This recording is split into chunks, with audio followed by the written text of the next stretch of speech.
Hi అండి, నేను మీ శిరీష అమ్మను. ఇవాళ వచ్చేసి ఉల్లిగడ్డ కోడిగుడ్డు పులుసు. కోడిగుడ్లు ఉడకబెట్టేస్తాను. చింతపండు నానేసిన ఇది చింతపండు. కోడిగుడ్డు పులుసుకు రెండు రెండు పెద్ద ఉల్లిపాయలు తీసుకోవాలి. 2 జాలు ఉల్లిగడ్డ పులుసుకు వీటిని సన్నగా పొడుగులో కోసుకోవాలి.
ఉల్లిగడ్డ పులుసుకు ఇట్లా సన్నగా ఇట్లా కోసుకోవాలి.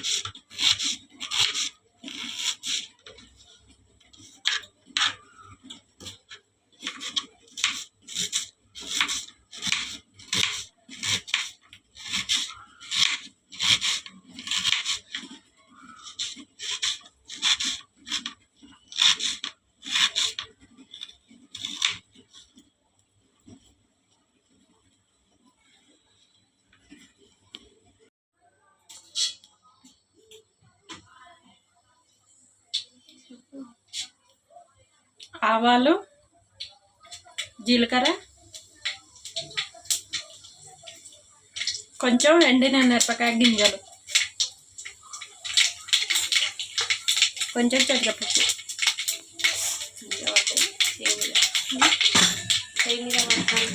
కొంచెం మిగిలిన పెట్టు.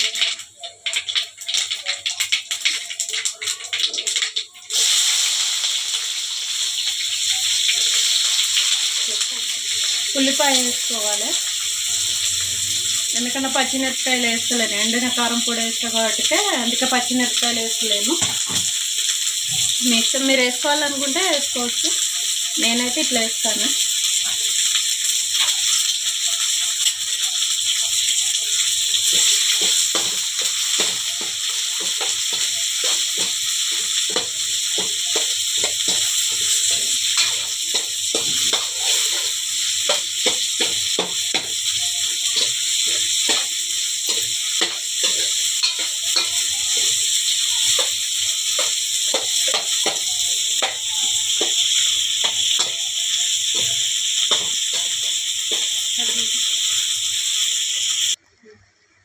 కొంచెం పసుపు వేసుకోవాలి.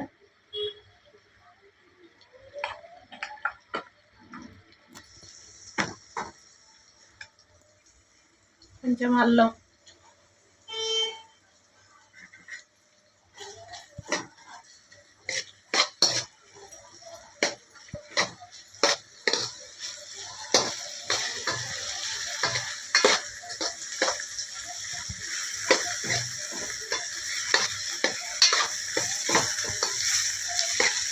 ఉల్లిగడ్డ పులుసు చాలా బాగుంటుంది. మేమైతే ఇట్లనే పెట్టుకుంటాం. మా పిల్లలకు కూడా చాలా ఇష్టం ఉల్లిగడ్డ పులుసు.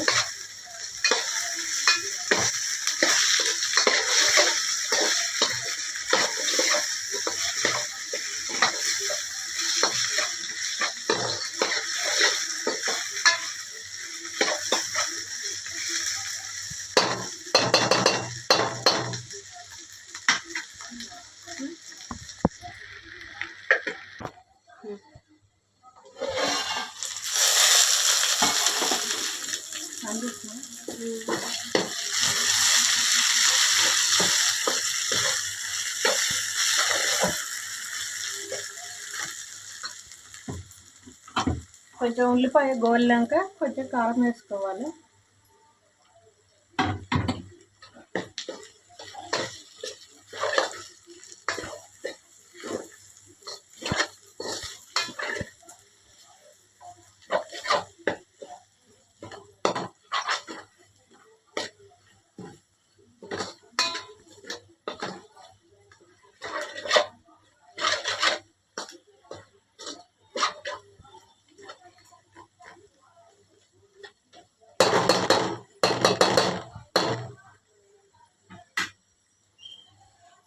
కొంచెం ఉల్లిపాయ మీద కొంచెం ఉప్పు,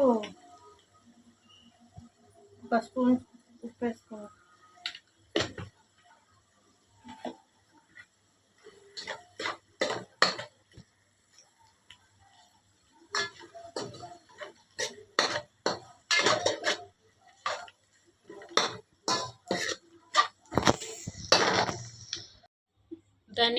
ధనియాల పొడి ఫ్రెష్గా చేసుకుంటే మంచి వాసన వస్తుంది.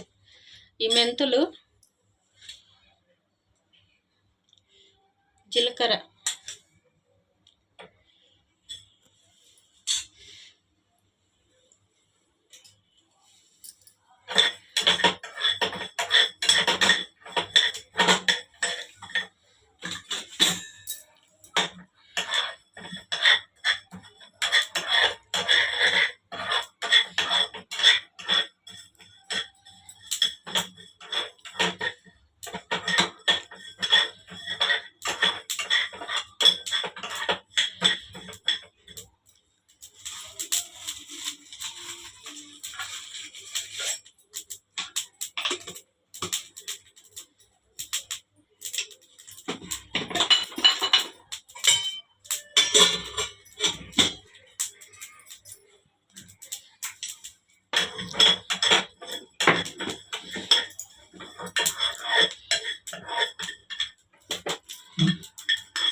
కొంచెం దగ్గరికి అయినాక అప్పుడు కొత్తిమీర వేసుకోవాలి.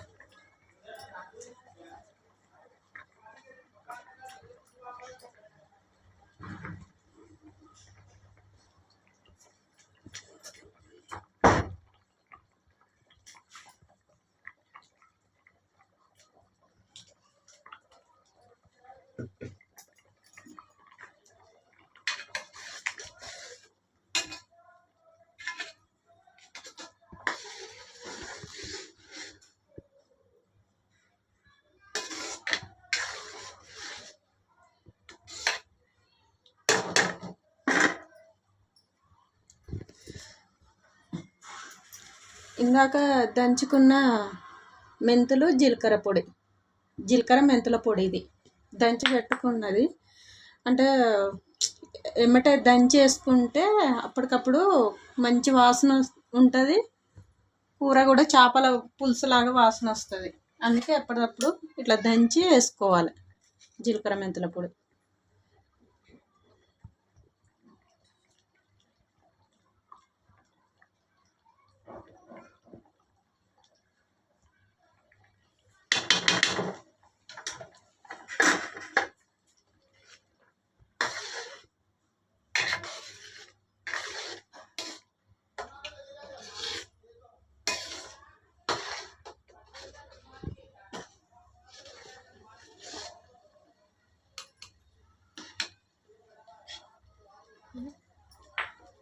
చెప్పు ఇంకా అది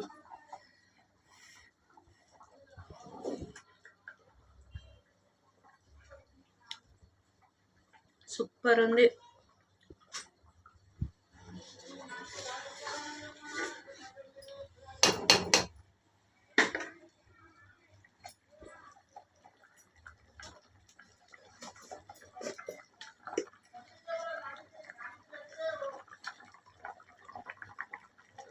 కొంచెం ఉప్పు వేసుకుంటాను, కొంచెం సప్పగా ఉంది.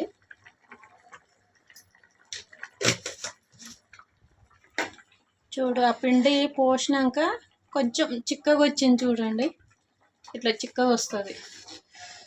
కొంచెం పిండి అయిపోతే నీళ్ళు అంత బాగుండదు. కొంచెం అట్లా శనగపిండి అన్న కొంచెం బియ్యం పిండి అన్న రెండిట్లో ఏదన్నా ఒకటి వేసుకుంటే ఇట్లా వస్తుంది మంచిగా. గుడ్డు కూడా చూడండి మంచిగా వచ్చింది కలర్.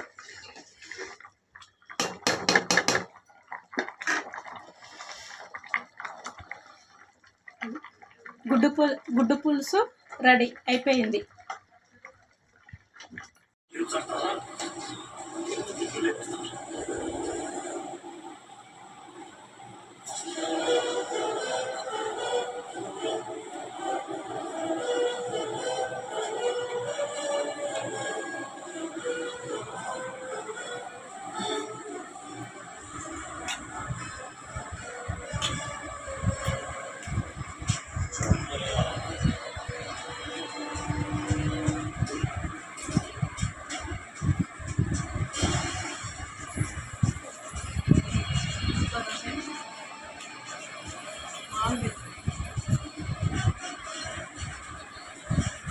మీరు కూడా చేసుకోండి. ఉల్లిగడ్డ పులుసు చాలా బాగున్నది.